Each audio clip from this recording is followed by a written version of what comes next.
आदित्यनाथ जी, हमारे दोनों उप मुख्यमंत्री में मंत्रिमंडल के और सहयोगीगण,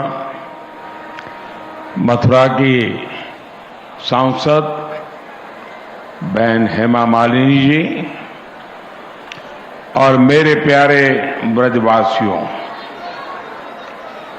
सबसे पहले तो मैं आपकी क्षमा चाहता हूं क्योंकि मुझे आने में विलंब हुआ, क्योंकि मैं राजस्थान में चुनाव के मैदान में था और उस मैदान से अब इस भक्ति वातावरण में आया हूं। मेरा सौभाग्य है कि मुझे आज ब्रज के दर्शन का अवसर मिला है,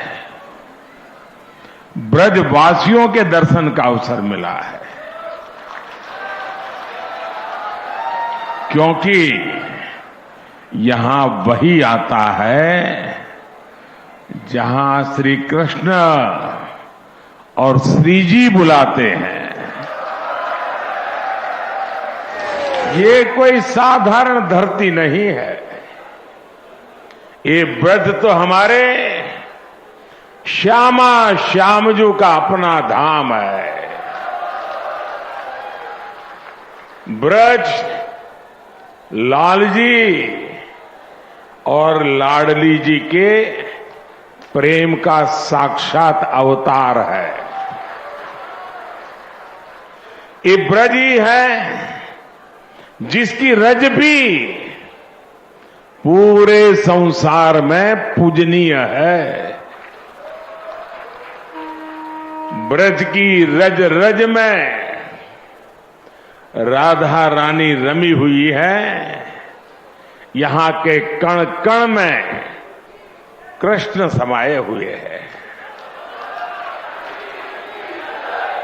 और इसलिए हमारे ग्रंथों में कहा गया है, सप्तद्वीपेषु यत् तीर्थ भ्रमणात् च यत् फलम प्राप्यते च अधिगम तस्मात् मथुरा भ्रमणीयते।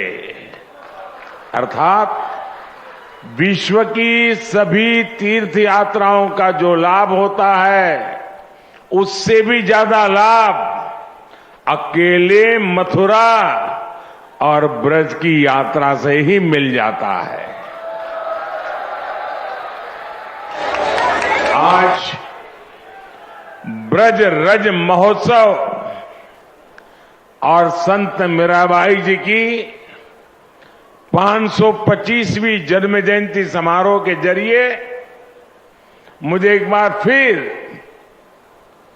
ब्रज में आप सबके बीच आने का अवसर मिला है। मैं दिव्य ब्रज के स्वामी भगवान कृष्ण और राधा रानी को पूर्ण समर्पण भाव से प्रणाम करता हूं। मैं मीराबाई जी के चरणों में भी नमन करते हुए ब्रज के सभी संतों को प्रणाम करता हूं। मैं सांसद बहन हेमा मालिनी जी का भी अभिनंदन करता हूं। वो सांसद तो है, लेकिन ब्रज में वो रम गई है। हेमा जी न केवल एक सांसद के रूप में ब्रज रस महोत्सव के आयोजन के लिए पूरी भावना से जुटी हैं, बल्कि खुद भी कृष्ण भक्ति में सरोबार यानी होकर प्रतिभा और प्रस्तुति से समारोह को और भव्य बनाने का काम करती। मेरे परिवारजनों, मेरे लिए इस समारोह में आना एक और वजह से भी विशेष है। भगवान कृष्ण से लेकर मीराबाई तक ब्रज का गुजरात से एक अलग ही रिश्ता रहा है। ये मथुरा के कान्हा गुजरात जाकर ही द्वारकाधीश बने थे और राजस्थान से आकर मथुरा वृंदावन में प्रेम की धारा बहाने वाली संत मीराबाई जी ने भी अपना अंतिम जीवन द्वारिका में ही बिताया था। मीरा की भक्ति बिना वृंदावन के पूरी नहीं होती है। संत मीराबाई ने वृंदावन भक्ति से अभिभूत होकर कहा था, आलीरी मोहे, आलीरी मोहे लागे वृंदावन निको, घर घर तुलसी ठाकुर पूजा, दर्शन गोविंद जी को। इसलिए जब गुजरात के लोगों को यूपी और राजस्थान में फैले ब्रज में आने का सौभाग्य मिलता है तो हम इसे द्वारकाधीश की ही कृपा मानते हैं। और मुझे तो मां गंगा ने बुलाया और फिर भगवान द्वारकाधीश की कृपा से 2014 से ही आपके बीच में आकर के बस गया, आपकी सेवा में लीन हो गया। मेरे परिवारजनों, मीराबाई का 525वां जन्मोत्सव केवल एक संत का जन्मोत्सव नहीं है, ये भारत की एक संपूर्ण संस्कृति का उत्सव है। ये भारत की प्रेम परा का उत्सव है। ये उत्सव नर और नारायण में, जीव और शिव में, भक्त और भगवान में अभेद मानने वाले विचार का भी उत्सव है, जिसे कोई अद्वैत कहता है।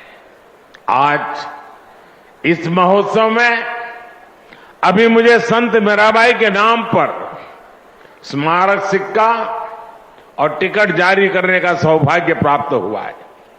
मीराबाई राजस्थान की उस वीर भूमि में जन्मी थी जिसने देश के सम्मान और संस्कृति के लिए असीम बलिदान दिए हैं।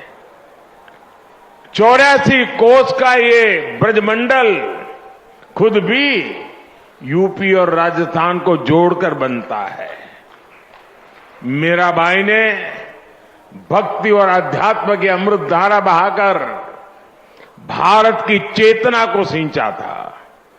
मीराबाई ने भक्ति, समर्पण और श्रद्धा को बहुत ही आसान भाषा, सहज रूप से समझाया था। मीरा के प्रभु गिरधर नागर, सहज मिले अविनाशी रे।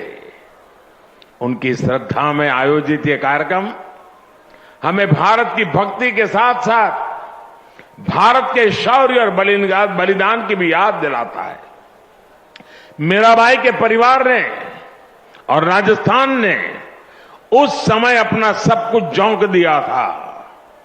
हमारी आस्था के केंद्रों की रक्षा के लिए राजस्थान और देश के लोग दीवार बनकर खड़े रहे ताकि भारत की आत्मा को, भारत की चेतना को सुरक्षित रखा जा सके। इसलिए आज का ये समारोह हमें मीराबाई की प्रेम परंपरा के साथ साथ उस पराक्रम की परंपरा की भी याद दिलाता है। और यही तो भारत की पहचान है। हम एक ही कृष्ण में बांसुरी बजाते कान्हा को भी देखते हैं और सुदर्शन चक्रधारी वासुदेव के भी दर्शन करते हैं। मेरे परिवारजनों, हमारा भारत हमेशा से नारी शक्ति का पूजन करने वाला देश रहा है। ये बात ब्रजवासियों से बेहतर और कौन समझ सकता है। यहां कन्हैया के नगर में भी लाडली सरकार की ही पहले चलती है। यहां संबोधन, संवाद, सम्मान, सब कुछ राधे राधे कहकर ही होता है। कृष्ण के पहले भी जब राधा लगता है तब उनका नाम पूरा होता है। इसलिए हमारे देश में महिलाओं ने हमेशा जिम्मेदारियां भी उठाई हैं और समाज का लगातार मार्गदर्शन भी किया है। मीराबाई जी इसका भी एक प्रखर उदाहरण रही है। मीराबाई जी ने कहा था, जेतई दिसई धरनी गगन बीच, तेता सब उठ जासी, इस देही का गर्व ना करना, माटी में मिल जासी। यानी तुझे इस धरती और आसमान के बीच जो कुछ दिखाई दे रहा है, इसका अंत एक दिन निश्चित है। इस बात में कितना बड़ा गंभीर दर्शन छिपा है, ये हम सभी समझ सकते हैं। साथियों, संत मीराबाई जी ने उस कालखंड में समाज को वो राह भी दिखाई जिसकी उस समय सबसे ज्यादा जरूरत थी। भारत के ऐसे मुश्किल समय में मीराबाई जैसी संत ने दिखाया कि नारी का आत्मबल पूरे संसार को दिशा देने का सामर्थ्य रखता है। उन्होंने संत रविदास को अपना गुरु माना और खुलकर कहा भी, गुरु मिलिया संत गुरु राव रविदास जी, दीनी ज्ञान की गुटकी। इसलिए मीराबाई मध्यकाल की केवल एक महान महिला ही नहीं थी, बल्कि वो महान समाज सुधारकों और पथ प्रदर्शकों में से भी एक रही। साथियों, मीराबाई और उनके पद वो प्रकाश है जो हर युग में, हर काल में उतने ही प्रासंगिक है। अगर हम आज वर्तमान काल की चुनौतियों को देखेंगे तो मीराबाई हमें रूढ़ियों से मुक्त होकर अपने मूल्यों से जुड़े रहने की सीख देती है। मीराबाई कहती हैं, मीरा के प्रभु सदा सहाई, राखे विघन हटाए, भजन भाव में मस्त डोलती, गिरधर पै बलि जाए। उनकी भक्ति में सरलता है पर दृढ़ता भी है। वो किसी भी विघ्न से नहीं डरती है, वो सिर्फ अपना काम लगातार करने की प्रेरणा देती है। मेरे परिवारजनों, आज के इस अवसर पर मैं भारत भूमि की एक और विशेषता का जरूर जिक्र करना चाहता हूं। तो प्रधानमंत्री मथुरा में संबोधन कर रहे हैं। एक छोटा सा ब्रेक लेते हैं, तुरंत लौटेंगे। हुआ तो जो महत्व इस पवित्र तीर्थ को मिलना चाहिए था, दुर्भाग्य से वो नहीं हुआ। जो लोग भारत को उसके अतीत से काटना चाहते थे, जो लोग भारत की संस्कृति से, उसकी आध्यात्मिक पहचान से विरक्त थे, वो आजादी के बाद भी गुलामी की मानसिकता नहीं त्याग पाए। उन्होंने ब्रज भूमि को भी विकास से वंचित रखा। भाई और बहनों, आज आजादी के अमृत काल में पहली बार देश गुलामी की उस मानसिकता से बाहर आया है। हमने लाल किले से पंच प्राणों का संकल्प लिया है। हम अपनी विरासत पर गर्व की भावना के साथ आगे बढ़ रहे हैं। आज काशी में विश्वनाथ धाम भव्य रूप में हमारे सामने है। आज उज्जैन के महाकाल महालोक में दिव्यता के साथ साथ भव्यता के दर्शन हो रहे हैं। आज केदार घाटी में केदारनाथ जी के दर्शन करके लाखों लोग धन्य हो रहे हैं। और अब तो अयोध्या में भगवान श्री राम के मंदिर के लोकार्पण की तिथि भी आ गई है। मथुरा और ब्रज भी विकास की इसकी दौड़ में अब पीछे नहीं रहेंगे। वो दिन दूर नहीं जब ब्रज क्षेत्र में भी भगवान के दर्शन और भी दिव्यता के साथ होंगे। मुझे खुशी है कि ब्रज के विकास के लिए उत्तर प्रदेश ब्रज तीर्थ विकास परिषद की स्थापना की गई है। ये परिषद श्रद्धालुओं की सुविधा और तीर्थ के विकास के लिए बहुत से काम कर रही है। ब्रज रज महोत्सव जैसे कार्यक्रम विकास की इस धारा में अपना प्रकाश भी बिखेर रही है। साथियों, ये पूरा क्षेत्र कान्हा की लीलाओं से जुड़ा है। मथुरा, वृंदावन, भरतपुर, करौली, आगरा, फिरोजाबाद, कासगंज, पलवल, बल्लभगढ़ जैसे